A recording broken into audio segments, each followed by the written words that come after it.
Medical Dialogues, your daily dose of health and medical news. I'm Mr. Zaman, and today I'm going to talk about mechanism behind storage of remote fear memory by the brain. A remote fear memory is a memory of traumatic events that occurred in the distant past. That is a few months to decades ago. A University of California Riverside mouse study published in Nature Neuroscience has now spelled out the fundamental mechanisms by which the brain consolidates remote fear memories. The study demonstrates that remote fear memories formed in the distant past are permanently stored in connections between memory neurons in the prefrontal cortex or PFC. The brain uses distinct mechanisms to store recent versus remote fear memories. Previous studies have suggested that while the initial formation of fear memories involves the hippocampus, it progressively matures with time and becomes less dependent on the hippocampus.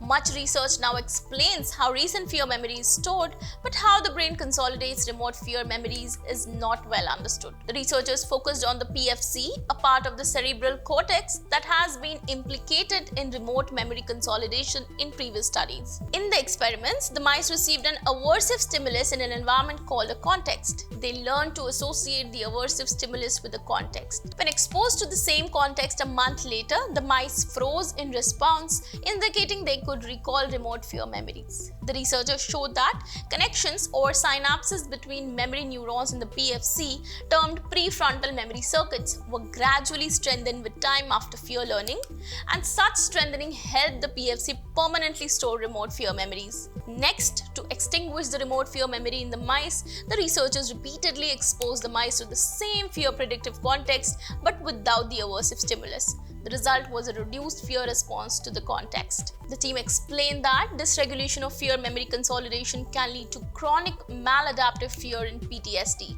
which affects about 6% of the population at some point in their lives. That's all for today. Stay tuned to Medical Dialogues for latest updates. Never miss a medical update from Medical Dialogues. Like, subscribe, and press the bell icon.